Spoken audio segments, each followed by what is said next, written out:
ನಾವ ಈ ವಿಡಿಯೋದಾಗ interface use ಮಾಡ್ಕೊಂಡ ಯಾವ ರೀತಿ 100% ಅಬ್ಸ್ಟ್ರಾಕ್ಷನ್ ಅಚೀವ್ ಮಾಡ್ಬೋದ ಅಂತೇಳಿ ನೋಡೋಣ ಅಂತ. ಅಪ್ ಟು ಜಾವಾ 8 ತನ ಇಂಟರ್ಫೇಸ್ ಒಳಗಡೆ ಓನ್ಲಿ ನಾವು ಅಬ್ಸ್ಟ್ರಾಕ್ಟ್ ಮೆಥಡ್ಸ್ ಅಷ್ಟೇ ಡಿಫೈನ್ ಮಾಡ್ತಿದ್ವಿ. ಅಬ್ಸ್ಟ್ರಾಕ್ಟ್ ಮೆಥಡ್ ಅಂತಂದ್ರೆ ಮೆಥಡ್ ವಿತೌಟ್ ಅ ಬಾಡಿ ಅಂತ ಹೇಳಿ. ಜಾವಾ 8 ಒಳಗಡೆ ನಾವ್ ಏನ್ ಮಾಡಿದ್ವಿ ಅಂತಂದ್ರ ಡಿಫಾಲ್ಟ್ ಮೆಥಡ್ಸ್ ಸ್ಟ್ಯಾಟಿಕ್ ಮೆಥಡ್ಸ್ ಬಂದು. ಸೊ ನಾವ ಜಾವಾ 8 ಫೀಚರ್ಸ್ ನೋಡೋ ಟೈಮ್ದಾಗ ಇವ ಡಿಫಾಲ್ಟ್ ಮೆಥಡ್ಸ್ ಆಮೇಲೆ ಸ್ಟ್ಯಾಟಿಕ್ ಮೆಥಡ್ಸ್ ಯಾವ ರೀತಿ ಯೂಸ್ ಮಾಡ್ಬೇಕಾ ಇಂಟರ್ಫೇಸ್ ಒಳಗಡೆ ಅನ್ನೋದು ಡಿಟೇಲ್ ಆಗಿ ನೋಡೋಣ ಅಂತ. ಈ ವಿಡಿಯೋದಾಗ ನಾವ ಅಪ್ ಟು ಜಾವಾ 7 ದಾಗ ನಾವು ಇಂಟರ್ಫೇಸಸ್ ಯೂಸ್ ಮಾಡ್ಕೊಂಡ ಯಾವ ರೀತಿ 100% ಅಬ್ಸ್ಟ್ರಾಕ್ಷನ್ ಅಚೀವ್ ಮಾಡ್ಬೋದು ಅಂತ ಹೇಳಿ ನೋಡೋಣ ಅಂತ. ಸೊ ಇಂಟರ್ಫೇಸ್ ಒಳಗಡೆ ಏನಿರ್ತೈತಿ ಅಂತಂದ್ರೆ ಓನ್ಲಿ ಅಬ್ಸ್ಟ್ರಾಕ್ಟ್ ಮೆಥಡ್ಸ್ ಇರ್ತಾವ. ಈ ಅಬ್ಸ್ಟ್ರಾಕ್ಟ್ ಮೆಥಡ್ ಅಂತಂದ್ರೆ ಮೆಥಡ್ ಅಷ್ಟು ಡಿಫೈನ್ ಮಾಡಿರ್ತೀವ, ಬಾಡಿ ಇರಂಗಿಲ್ಲ. ಸೊ ಬೈ ಡಿಫಾಲ್ಟ್ ಯಾವ್ದಾರ ಒಂದು ಮೆಥಡ್ ಬರ್ದಿವಿ ಅಂತಂದ್ರೆ ಬೈ ಡಿಫಾಲ್ಟ್ ಅವ ಇಂಪ್ಲಿಸಿಟ್ಲಿ ಪಬ್ಲಿಕ್ ಇರ್ತಾವ, ಆಮೇಲೆ ಅಬ್ಸ್ಟ್ರಾಕ್ಟ್ ಇರ್ತಾವ. ಇನ್ ಕೇಸ್ ನಾವು ವೇರಿಯೇಬಲ್ ಡಿಫೈನ್ ಮಾಡಿದ್ವಿ ಅಂತಂದ್ರೆ ಇಂಟರ್ಫೇಸ್ದಾಗ ಅವ ಪಬ್ಲಿಕ್ ಸ್ಟ್ಯಾಟಿಕ್ ಫೈನಲ್ ಇರ್ತಾವ. ಯಾವ ಕ್ಲಾಸ್ ಈ ಇಂಟರ್ಫೇಸ್ ನ ಇಂಪ್ಲಿಮೆಂಟ್ ಮಾಡ್ಕೋತಾವಲ್ಲ ಅವ ಇಂಟರ್ಫೇಸ್ ಡಿಫೈನ್ ಮಾಡಿರುವಂತ ಅಬ್ಸ್ಟ್ರಾಕ್ಟ್ ಮೆಥಡ್ ನ ಓವರ್ ರೈಡ್ ಮಾಡ್ಕೊಂಡ ಬಿಸ್ನೆಸ್ ಲಾಜಿಕ್ ನ ಪ್ರೊವೈಡ್ ಮಾಡ್ಬೇಕ. ಇಲ್ಲತ್ತಂದ್ರೆ ನಮಗ ಕಂಪೈಲ್ ಟೈಮ್ ಎರರ್ ಬರ್ತೈತಿ. ಸೊ ಕ್ಲಾಸ್ ಯಾವ ರೀತಿ ಇಂಟರ್ಫೇಸ್ ನ ಇಂಪ್ಲಿಮೆಂಟ್ ಮಾಡ್ಕೋಬೇಕಂತಂದ್ರ ಜಾವಾದಾಗ ಇಂಪ್ಲಿಮೆಂಟ್ಸ್ ಅಂತ ಒಂದು ಕೀವರ್ಡ್ ಐತಿ. ಈ ಕೀವರ್ಡ್ ಯೂಸ್ ಮಾಡ್ಕೊಂಡ ಕ್ಲಾಸಸ್ ಇಂಟರ್ಫೇಸ್ ನ ಇಂಪ್ಲಿಮೆಂಟ್ ಮಾಡ್ಕೋತಾವ. ಇಂಟರ್ಫೇಸಸ್ ನಾವ ನ್ಯೂ ಆಬ್ಜೆಕ್ಟ್ ಅಂತ ಹೇಳಿ ಕ್ರಿಯೇಟ್ ಮಾಡಕ್ ಬರಂಗಿಲ್ಲ, ಯಾಕಂದ್ರೆ ಇಲ್ಲಿ ನಾವು ಕಾಂಟ್ರಾಕ್ಟ್ ಡಿಫೈನ್ ಮಾಡಾಕತ್ತೀವಿ. ಬೇಸಿಕಲಿ ಇಂಟರ್ಫೇಸಸ್ ಅಂದ್ರೆ ಏನಂತಂದ್ರೆ ಕಾಂಟ್ರಾಕ್ಟ್ ಡಿಫೈನ್ ಮಾಡ್ತೀವಿ. ಯಾವ್ಯಾವ ಕ್ಲಾಸ್ ಈ ಇಂಟರ್ಫೇಸ್ ನ ಇಂಪ್ಲಿಮೆಂಟ್ ಮಾಡ್ಕೋತಾವಲ್ಲ ಅವೆಲ್ಲಾನು ಇಂಟರ್ಫೇಸ್ ಆಗಿರುವಂತ ಮೆಥಡ್ ನ ಓವರ್ ರೈಡ್ ಮಾಡ್ಬೇಕಂತ ಹೇಳಿ ಫೋರ್ಸ್ ಮಾಡಾಕತ್ತೀವಿ ನಾವು ಬೇಸಿಕಲಿ ಇಂಟರ್ಫೇಸ್ ಯೂಸ್ ಮಾಡ್ಕೊಂಡ. ಇದನ್ನ ನಾವ ವಿತ್ ಎಕ್ಸಾಂಪಲ್ ನೋಡೋಣ ಅಂತ.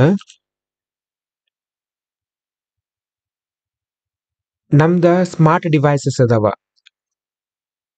ಸೊ IoT ಡಿವೈಸಸ್ ಅದಾವ, ಅದ್ರ ನಾನು ಸ್ಮಾರ್ಟ್ ಡಿವೈಸ್ ಅಂತ ಹೇಳಿ ಒಂದು ಇಂಟರ್ಫೇಸ್ ಬರ್ದೀನಿ. ಸೊ ಈ ಇಂಟರ್ಫೇಸ್ ಒಳಗಡೆ ಎರಡು ಅಬ್ಸ್ಟ್ರಾಕ್ಟ್ ಮೆಥಡ್ ಅದಾವ, ಆನ್ ಆಫ್ ಅಂತೇಳಿ. ಎದಕ್ ಅಬ್ಸ್ಟ್ರಾಕ್ಟ್ ಮೆಥಡ್ ಅದಾವ ಅಂತಂದ್ರೆ ನಾನು ಇಲ್ಲೇ ಮೆಥಡ್ ನ ಡಿಫೈನ್ ಮಾಡೀನಿ, ಆದ್ರೆ ಮೆಥಡ್ ಬಾಡಿ ಇಲ್ಲ. ಅದಕ್ಕೆ ಇವೆರಡು ಏನಂದ್ರೆ ಅಬ್ಸ್ಟ್ರಾಕ್ಟ್ ಮೆಥಡ್ ಇವ. ಸೊ ಇವೇನ್ IoT ಡಿವೈಸಸ್ ಅದಾವಲ್ಲ, ಫ್ಯಾನ್, ಲೈಟ್, ಏರ್ ಕಂಡೀಷನರ್, ಇವು ಎಲ್ಲದಕ್ಕೂ ಆನ್ ಆಫ್ ಆಗುವಂತ ಲಾಜಿಕ್ ಬೇರೆ ಬೇರೆ ಇರ್ತೈತಿ. ಸೊ ಲೈಟ್ ಆನ್ ಆಗೋದು ಇಂಪ್ಲಿಮೆಂಟೇಶನ್ ಬೇರೆ ಇರ್ತೈತಿ, ಹಂಗ ಫ್ಯಾನ್ ಆನ್ ಆಗೋದು ಇಂಪ್ಲಿಮೆಂಟೇಶನ್ ಡಿಟೇಲ್ ಬೇರೆ ಇರ್ತೈತಿ. ಸಿಮಿಲರ್ಲಿ ಏರ್ ಕಂಡೀಷನರು ಬೇರೆ ಇರ್ತೈತಿ. ಅದ್ರ ಸಲುವಾಗಿ ಇವೆಲ್ಲಾ ಕ್ಲಾಸಸ್ ಏನ್ ಮಾಡಾಕತ್ತಾವ ಅಂತಂದ್ರ ಸ್ಮಾರ್ಟ್ ಡಿವೈಸ್ ನ ಇಂಪ್ಲಿಮೆಂಟ್ ಮಾಡಾಕತ್ತಾವ. ಸೊ ಒಂದ್ಸಲ ಇಂಪ್ಲಿಮೆಂಟ್ ಮಾಡಿದ್ವಿ ಅಂತಂದ್ರ ಸೊ ಫೋರ್ಸ್ ಮಾಡಾಕತ್ತೀವಿ ನಾವು ಆನ್ ಆಫ್ ನ ನಾವು ಓವರ್ ರೈಡ್ ಮಾಡ್ಬೇಕಂತೇಳಿ ಇದು ಇಂಪ್ಲಿಮೆಂಟ್ಸ್ ಏನ್ ಮಾಡಾಕ್ತೈತಿ, ಫೋರ್ಸ್ ಮಾಡಾಕ್ತೈತಿ. ಅವ ಫೋರ್ಸ್ ಮಾಡಿದ ಸಲುವಾಗಿ ನಾವೇನ್ ಮಾಡಿದ್ವಿ, ಇಲ್ಲೇ ಇಂಪ್ಲಿಮೆಂಟೇಶನ್ ಡೀಟೇಲ್ಸ್ ಕೊಟ್ಟಿವ. Light is turned on. So real time ದಾಗ ನಮ್ದು ಆಕ್ಚುಯಲ್ ಇಂಪ್ಲಿಮೆಂಟೇಶನ್ ಇರ್ತೈತಿ, ಯಾವ ರೀತಿ ಲೈಟ್ ಆನ್ ಆಗ್ಬೇಕನ್ನುವಂತ ಲಾಜಿಕ್ ನಾವಿಲ್ಲಿ ಬರ್ಕೊಂಡಿರ್ತೀವಿ. ಸಿಮಿಲರ್ಲಿ ಲೈಟ್ ಯಾವ ರೀತಿ ಆಫ್ ಆಗ್ಬೇಕನ್ನುವಂತ ಲಾಜಿಕ್ ಇಲ್ಲಿ ಬರ್ಕೊಂಡಿವ. ಹಂಗ fan is turned on, fan is turned off ಅಂತ ಹೇಳಿ. ಸೊ ಸಿಮಿಲರ್ಲಿ ಏರ್ ಕಂಡೀಷನರ್ಗೂ air condition is turned on. So line number 9 ದಾಗ ಪಾರ್ಟ್ ಟೈಮ್ ಎಂಪ್ಲಾಯ್ ಆಬ್ಜೆಕ್ಟ್ ನ ಕ್ರಿಯೇಟ್ ಮಾಡಿ ಪೇಯಬಲ್ ರೆಫರೆನ್ಸ್ ವೇರಿಯೇಬಲ್ EMP2 ಗ ಅಸೈನ್ ಮಾಡಾಕ್ತೀನಿ. ನಾನು ಯಾವಾಗ EMP2 ಡಾಟ್ ಕ್ಯಾಲ್ಕುಲೇಟ್ ಸ್ಯಾಲರಿ ಅಂತ ಹೇಳಿ ಕಾಲ್ ಮಾಡ್ತೇನಲ್ಲ ಅವಾಗ ಪಾರ್ಟ್ ಟೈಮ್ ಎಂಪ್ಲಾಯ್ ಕ್ಲಾಸ್ ಆಗಿರುವಂತಹ ಕ್ಯಾಲ್ಕುಲೇಟ್ ಸ್ಯಾಲರಿ ಕಾಲ್ ಆಗುತ್ತೆ. ಸೊ ಲೈನ್ ನಂಬರ್ 12 ದಾಗ ಏನ್ ಮಾಡಾಕತ್ತೀನಿ ಅಂತಂದ್ರೆ ಫ್ರೀಲಾನ್ಸರ್ ಆಬ್ಜೆಕ್ಟ್ ನ ಕ್ರಿಯೇಟ್ ಮಾಡಾಕತ್ತೀನಿ. ಅದನ್ನ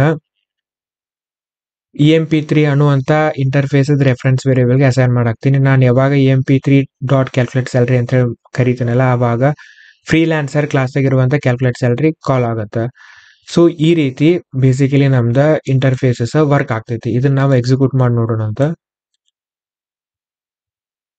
so full time employee salary 50,000, part time employee salary basically ಎಷ್ಟು ಅವರ್ ಕೆಲಸ ಮಾಡ್ಯಾನ, ಆಮೇಲೆ ಅವರ್ಲಿ ರೇಟ್ ಎಷ್ಟೈತಿ ಅದ್ರ ಪ್ರಕಾರ ಒಂದು ಸ್ಯಾಲರಿ ಬಂದೈತಿ. ಫ್ರೀಲಾನ್ಸರ್ ಇನಿಷಿಯಲಿ ಎಷ್ಟು ಪ್ರಾಜೆಕ್ಟ್ ಬಿಡ್ ಮಾಡ್ಯಾನಲ್ಲ ಅಷ್ಟು ಸ್ಯಾಲರಿ ಅಂತ ರಿಟರ್ನ್ ಆಗ್ತೈತಿ. ಸೊ ಇಷ್ಟ ಇಂಟರ್ಫೇಸಸ್ ಬಗ್ಗೆ. ನಮ್ದೊಂದು ಪಾಪ್ಯುಲರ್ ಕ್ವಶನ್ ಅಂತಂದ್ರೆ ಎನ್ಕ್ಯಾಪ್ಸುಲೇಷನ್ ಆಮೇಲೆ ಅಬ್ಸ್ಟ್ರಾಕ್ಷನ್. ಸೊ ಬಹಳಷ್ಟು ಜನ ನಾವು ಎನ್ಕ್ಯಾಪ್ಸುಲೇಷನ್ ಆಮೇಲೆ ಅಬ್ಸ್ಟ್ರಾಕ್ಷನ್ ಕನ್ಫ್ಯೂಸ್ ಮಾಡ್ಕೋತೀವಿ. ಸೊ ಏನೇನ್ ಡಿಫರೆನ್ಸ್ ಅಂತಂದ್ರೆ ಎನ್ಕ್ಯಾಪ್ಸುಲೇಷನ್ ನಾವು ಡಾಟಾ ಹೈಡಿಂಗ್ ಅಂತಾನು ಕರಿತೀವಿ, ಫೇರ್ ಆಸ್ ಅಬ್ಸ್ಟ್ರಾಕ್ಷನ್ ದಾಗ ನಾವು ಇಂಪ್ಲಿಮೆಂಟೇಶನ್ ಹೈಡಿಂಗ್ ಅಂತ ಹೇಳಿ ಕರಿತೀವಿ. ಸೊ ಎನ್ಕ್ಯಾಪ್ಸುಲೇಷನ್ ಅಂತಂದ್ರೆ ಏನಂತಂದ್ರೆ ಡಾಟಾನ ಆಮೇಲೆ ಮೆಥಡ್ಸ್ನ ಎರಡೂ ನಾವು ರ್ಯಾಪ್ ಮಾಡಿ ಆಸ್ ಎ ಸಿಂಗಲ್ ಯೂನಿಟ್ ಆಗಿ ಕೊಡ್ತೀವಿ ನಾವು. ಇದಕ್ಕೆ ಏನಂತ ಕರೀತಾರೆ ಅಂದ್ರೆ ಎನ್ಕ್ಯಾಪ್ಸುಲೇಷನ್ ಅಂತ ಹೇಳಿ ಕರೀತಾರೆ. ಅಬ್ಸ್ಟ್ರಾಕ್ಷನ್ದಾಗ ನಾವೇನ್ ಮಾಡ್ತೀವಿ ಅಂತಂದ್ರೆ ಇಂಪ್ಲಿಮೆಂಟೇಷನ್ ಡೀಟೇಲ್ಸ್ನ ಹೈಡ್ ಮಾಡ್ತೀವಿ. ಏನ್ ನೆಸೆಸರಿ ಐತ್ಲ ಅಷ್ಟ ಬೇಸಿಕಲಿ ಎಂಡ್ ಯೂಸರ್ಗೆ ಯೂಸ್ ಮಾಡಕ್ ಕೊಡ್ತೀವ. ಅದಕ್ಕೆ ಅಬ್ಸ್ಟ್ರಾಕ್ಷನ್ ಅಂತ ಕರಿತೀವಿ. ಸೊ ಅಬ್ಸ್ಟ್ರಾಕ್ಷನ್ದಾಗ ಇಂಟರ್ನಲ್ಲಿ ಹೆಂಗ ಯೂಸ್ ಆಕೈತಿ ಅನ್ನೋದು ಹೈಡ್ ಮಾಡಿರ್ತೀವಿ. ಬರೀ ನಾವು ವಾಟ್ ಅನ್ನೋದು ಅಷ್ಟನ್ನ ಎಕ್ಸ್ಪೋಸ್ ಮಾಡಿರ್ತೀವಿ. ಈ ಫಾರ್ ಎಕ್ಸಾಂಪಲ್ ನಾವು ಸ್ಮಾರ್ಟ್ ಫೋನ್ದಾಗ ಕಾಲ್ ಅನ್ನುವಂಥದ್ದು ವಾಟ್ ಅನ್ನೋದು ಅಷ್ಟ ಗೊತ್ತೈತಿ ನಮ್ಗೆ, ಯಾವ ಫೀಚರ್ ಅದಾವ ಅನ್ನೋದು ಗೊತ್ತೈತಿ. ಆದ್ರೆ ಇಂಟರ್ನಲ್ಲಿ ಅವು ಯಾವ ರೀತಿ ವರ್ಕ್ ಆಗ್ತಾವ ಅನ್ನೋದು ಗೊತ್ತಿಲ್ಲ. ಸೊ ಇದಕ್ಕೆ ಅಬ್ಸ್ಟ್ರಾಕ್ಷನ್ ಅಂತ ಕರಿತೀವಿ. ಎನ್ಕ್ಯಾಪ್ಸುಲೇಷನ್ ಅಂತಂದ್ರೆ ಡಾಟಾನ ನಾವು ಡೈರೆಕ್ಟ್ ಆಗಿ ಎಕ್ಸೆಸ್ ಮಾಡಕ್ ಕೊಡಂಗಿಲ್ಲ. ನಾವೊಂದು ಕ್ಲಾಸ್ ಬರ್ದಿನ ಅಂತಂದ್ರೆ ಆ ಕ್ಲಾಸ್ ಇರುವಂತ ಸ್ಟೇಟ್ ನ ಡೈರೆಕ್ಟ್ ಆಗಿ ಎಕ್ಸೆಸ್ ಮಾಡಕ್ ಬಿಡಂಗಿಲ್ಲ. ಅವಕ್ ನಾವು ಪ್ರೊಟೆಕ್ಟೆಡ್ ಇಲ್ಲ ಅಂತಂದ್ರೆ ಪ್ರೈವೇಟ್ ಅಂತ ಹೇಳಿ ಮಾಡ್ತೀವಿ. ಸೊ ಅದ್ರ ಮ್ಯಾಗ ನಾವ್ ಏನ್ ಮಾಡ್ತೀವಿ ಅಂತಂದ್ರೆ ಸೆಟರ್ ಮೆಥಡ್ ಗೆಟರ್ ಮೆಥಡ್ ಕೊಡ್ತೀವಿ. ಫೇರ್ ಆಸ್ ಅಬ್ಸ್ಟ್ರಾಕ್ಷನ್ದಾಗ ನಾವ್ ಏನ್ ಮಾಡ್ತೀವಿ ಅಂತಂದ್ರ ಅಬ್ಸ್ಟ್ರಾಕ್ಟ್ ಕ್ಲಾಸಸ್ ಅಥವಾ ಇಂಟರ್ಫೇಸಸ್ ಯೂಸ್ ಮಾಡ್ಕೊಂಡು ಅಬ್ಸ್ಟ್ರಾಕ್ಟ್ ಮೆಥಡ್ ಡಿಫೈನ್ ಮಾಡ್ತೀವಿ. ಸೊ ಅದರ್ ಸಬ್ ಕ್ಲಾಸಸ್ ಬೇಸಿಕಲಿ ಅದಕ್ಕೆ ಇಂಪ್ಲಿಮೆಂಟೇಷನ್ ಕೊಡ್ತಾವ. ಸೊ ಆ ಪರ್ಟಿಕ್ಯುಲರ್ ಸಬ್ ಕ್ಲಾಸಸ್ ಯಾವ ರೀತಿ ಅದನ್ನ ಇಂಪ್ಲಿಮೆಂಟ್ ಮಾಡಿರ್ತಾವ ಅನ್ನೋದು ಎಂಡ್ ಯೂಸರ್ಗೆ ಗೊತ್ತಿರಂಗಿಲ್ಲ. ಸೊ ಈ ರೀತಿ ನಾವು ಫುಲ್ ಅಬ್ಸ್ಟ್ರಾಕ್ಷನ್ ಅಚೀವ್ ಮಾಡ್ತೀವಿ. ಸೊ 100% ಅಬ್ಸ್ಟ್ರಾಕ್ಷನ್ ನಾವು ಇಂಟರ್ಫೇಸ್ ಯೂಸ್ ಮಾಡ್ಕೊಂಡು ಮಾಡ್ತೀವಿ ಅಪ್ ಟು ಜಾವಾ 7 ತನ. ಅಬ್ಸ್ಟ್ರಾಕ್ಟ್ ಕ್ಲಾಸ್ ಯೂಸ್ ಮಾಡ್ಕೊಂಡ ಪಾರ್ಷಿಯಲ್ ಇಂಪ್ಲಿಮೆಂಟೇಷನ್ ಮಾಡ್ತೀವಿ. ಅಬ್ಸ್ಟ್ರಾಕ್ಟ್ ಕ್ಲಾಸ್ದಾಗ ನಾವ ಬೇಸಿಕಲಿ ಅಕ್ರಾಸ್ ದ ಸಬ್ ಕ್ಲಾಸಸ್ದಾಗ ಏನೇನ್ ಜನರಿಕ್ ಐತ್ಲ ಅವನ್ನೆಲ್ಲ ಅಬ್ಸ್ಟ್ರಾಕ್ಟ್ ಕ್ಲಾಸ್ದಾಗ ಬರ್ತಿರ್ತೀವಿ. ಆಮೇಲೆ ಸಬ್ ಕ್ಲಾಸ್ ಸ್ಪೆಸಿಫಿಕ್ ಏನಾರ ಫೀಚರ್ ಇದ್ದು ಅಂತಂದ್ರೆ ಅವನ ಅಬ್ಸ್ಟ್ರಾಕ್ಟ್ ಮೆಥಡ್ ಅಂತ ಡಿಫೈನ್ ಮಾಡಿರ್ತೀವಿ. ಎನ್ಕ್ಯಾಪ್ಸುಲೇಷನ್ ದ ಫೋಕಸ್ ಏನಂತಂದ್ರೆ ಸೆಕ್ಯೂರಿಂಗ್ ಡಾಟಾ. ಫಾರ್ ಎಕ್ಸಾಂಪಲ್ ಈಗ ಎಂಪ್ಲಾಯ್ ಅಂತ ಹೇಳಿ ಐತಿ, ಎಂಪ್ಲಾಯ್ ಏಜ್ ಅಂತ ಹೇಳಿ ಐತಿ. ನಾವು ಅದನ್ನ ಡೈರೆಕ್ಟ್ ಆಗಿ ಪಬ್ಲಿಕ್ ಅಂತ ಹೇಳಿ ಕೊಟ್ಟಿವಿ ಅಂತಂದ್ರೆ ಈಗ end user of the class ಬಂದ ಇನ್ ಕೇಸ್ ಮೈನಸ್ ವ್ಯಾಲ್ಯೂ ಅದು ಸೆಟ್ ಮಾಡುವಂತ ಚಾನ್ಸಸ್ ಇರ್ತೈತಿ, ಇನ್ವ್ಯಾಲಿಡ್ ಡಾಟಾ ನಾವು ಸೆಟ್ ಮಾಡುವಂತ ಚಾನ್ಸ್ ಇರ್ತೈತಿ.